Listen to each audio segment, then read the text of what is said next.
Miserable, alone, his spirit beaten, Miles Peterson gave up.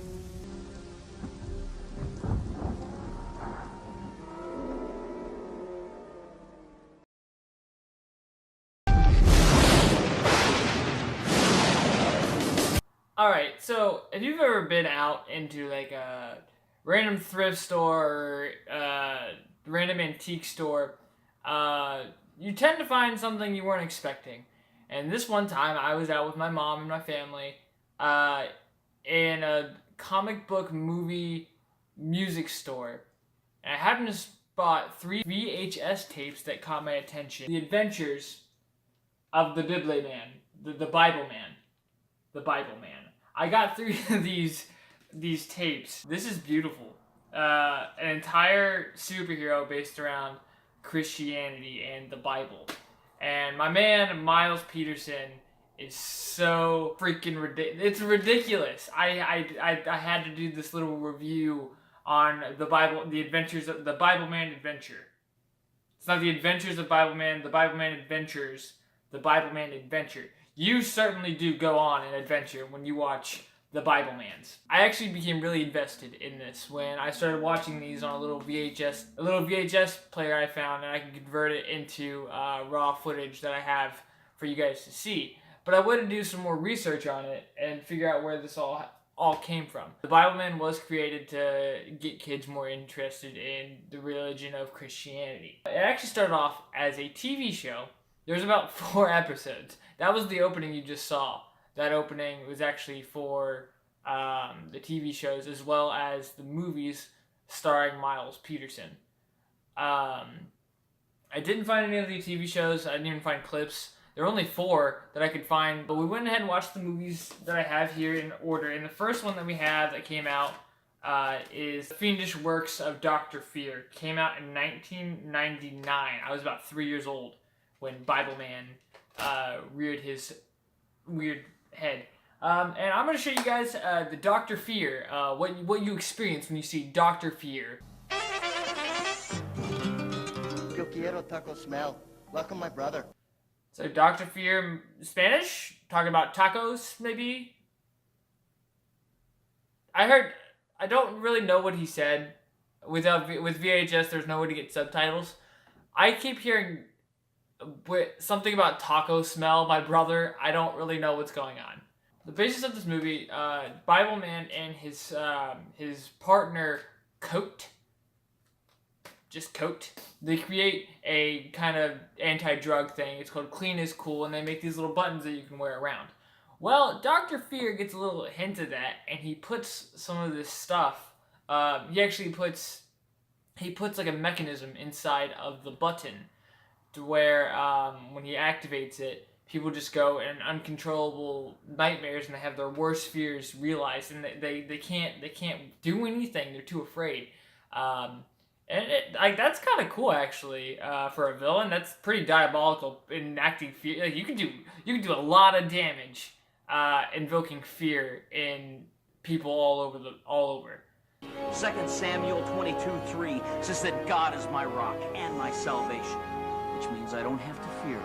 One of Bibleman's key components is he cites verses from the Bible all the time, and of course they are relative to each thing. You know, invoking fear. You shouldn't have to fear anything as long as you have God with you, and God is always with you. It's kind of like the whole spiel here. He has that button on.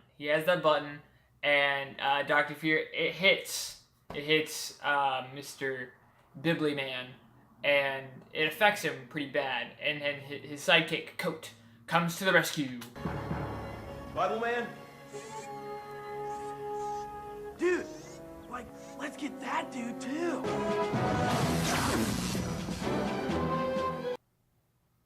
You okay there, Bibleman? What's wrong, buddy? Was that scary? What's going on? You can't handle the power of God. Oh, he can't handle the power of the God inside of his suit. So Coat gets Bibleman, they go back home. Bibleman's actual fear, his one true fear, is that he's gonna let Coat down. Coat is gonna be in danger and he's not gonna be able to save him. That is Bibleman's biggest fear, and now he's too afraid to do anything. and the idea of Coat getting hurt. He said something about the fear pushing my buttons, and then Coat was like, "Oh, the buttons!" And then they do a little microscope inspection of the buttons, and that's where they find the mechanism that Dr. Fear put into the buttons to make people afraid. And then they have their final showdown with Dr. Fear, and he can't use his little doohickey. Sometimes if you hold it at an angle, it'll work. And that's the end there of the finished works of Dr. Fur. Up next was the Incredible Force of Joy out. This villain is the Master of Misery. He weirdly looks kind of like Dr. Fear, like almost to a T. I'm like kind of sure they're the same guy. I'm not really sure. You'll see here in a minute to see Bibleman going through his whole transformation into his armor of God. And there's nothing cooler than the sound of that. The purple and the yellow, I don't really get the colors, but the armor of God is probably the coolest suit I've ever heard. Full armor sequence. Execute now. Executing full armor sequence.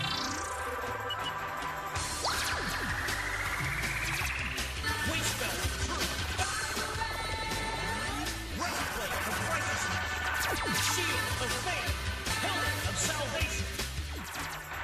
And the sword of the Spirit. Every piece of it has its own name, and his sword of the Spirit is basically a lightsaber. Like, it's a spirit sword, so we'll say it's spirit energy instead of laser energy. It's spirit energy, which is kind of cool. Like, it's got some really awesome little tricks to it, little tidbits to the Bibleman. My voice even echoes. Echo, echo. Falcor! I don't know why the first two villains, you saw him, Dr. Fear, you spoke a little bit there when they were like, "Yo, dude, let's do it." Which is why I'm pretty sure they're the same person, but they're not the same person. They're like this like surfer dude, and they're really dumb, and I don't understand why, but he's there. He doesn't believe in that. He just sees the world in kind of a sad thing, and he actually has a little song. Some people say when the sun starts to set, it's the most beautiful thing that God has created. I look at it as just the beginning of night. I tell you, it's so overrated. I don't know what happened to the video quality. I don't know what they did for the little music video, doing like the really deep black borders. It didn't look good. I didn't really like it. And the song is just really depressing and kind of annoying. But you can look up the full song on YouTube if you would like. I double checked. Somebody has made like a little playlist. There are plenty of movies of Bibleman and plenty of songs to go along with it. I just happened to find 3 of them. And in the end here, they have this awesome lightsaber battle, the Sword of Misery versus the Spirit Sword.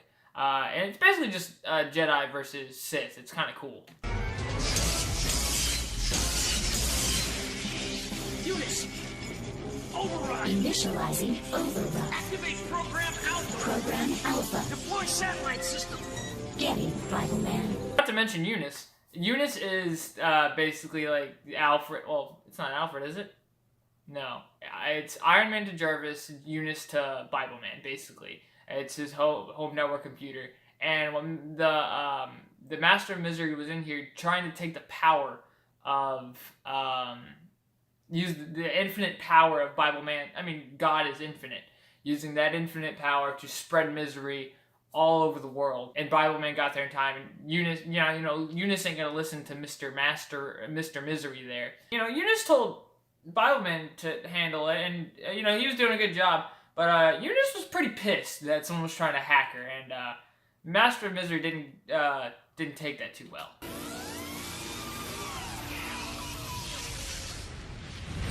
She blew him up. She just blew him up.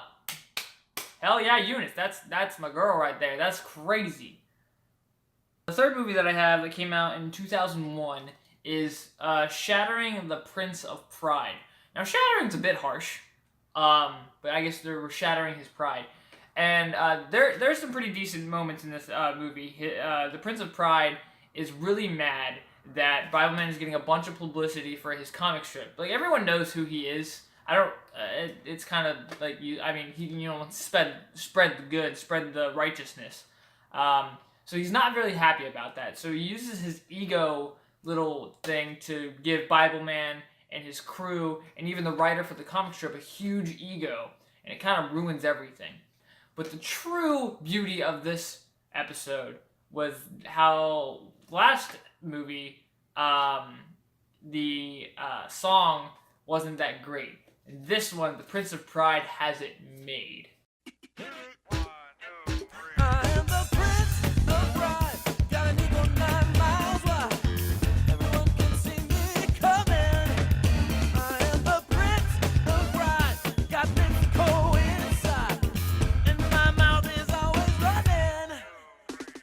That's enough of that.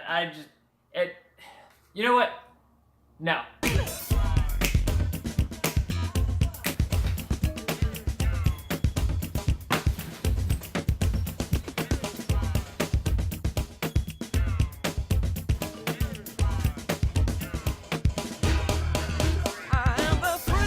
See, the only real issue with that music video was the flashing lights and the constant moving. It's just crazy, but the music was so fun.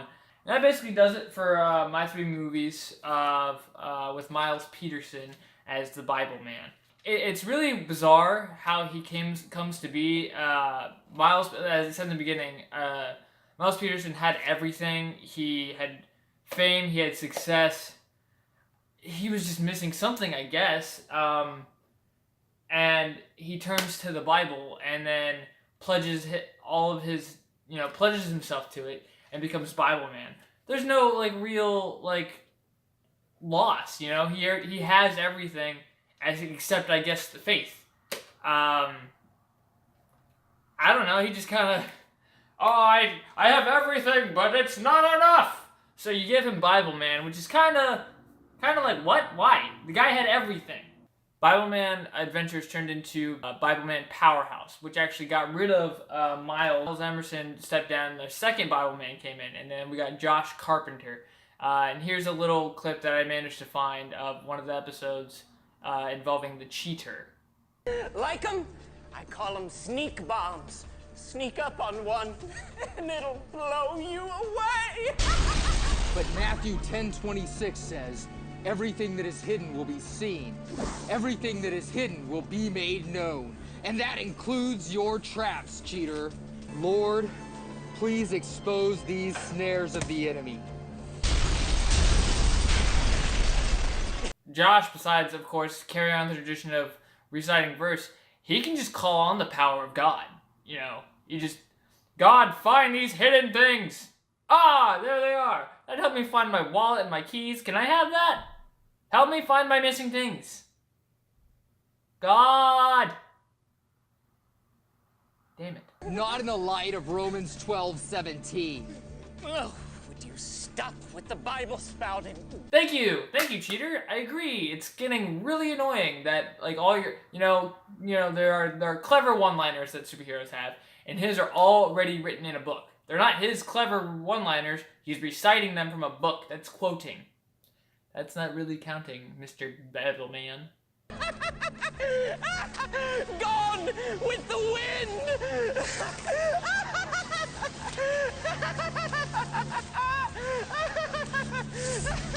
You forget Psalm 135. I don't believe I know that one. Sure you do. You just don't like it. I know that the Lord is great. Our Lord is greater than all the gods.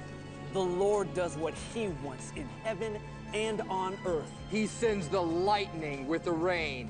He brings out the wind from his storehouses. Of course, he's able to call on the power of God's wind. He's not, come on, Bibleman, you're just using God's power at this point. What are you doing? You're just calling him, do this now, please, thank you. Thanks, Bibleman.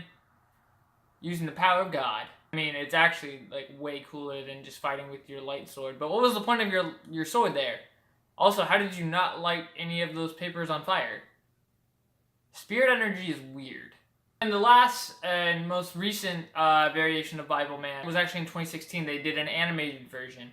I couldn't find any episodes. I did find the opening theme song for Bibleman, the animated series.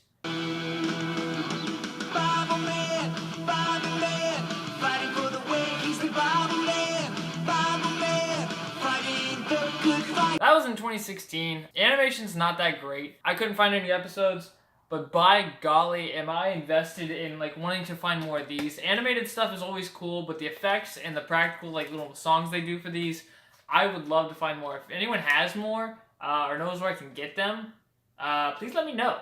And of course, I want a suit. I looked up if they had a Bibleman suit. I could get a foam sword. It's like 3 ounces. It's like for kids. That's not what I want. But yeah, that is Bibleman. Just a little thing I found. And I became heavily invested in it for some reason. And like some of it's really not that bad. It's a little goofy. It's a little poor production quality. But they made a crap ton of these. There's a lot of them. These little Bibleman series. It ranged from 1995 to 2010. That's all the live action stuff. And then 2016 was the animated thing. And, you know, I wouldn't mind watching more of them. I would like to see some more Bibleman. And then you too can put on the full armor of God. So long.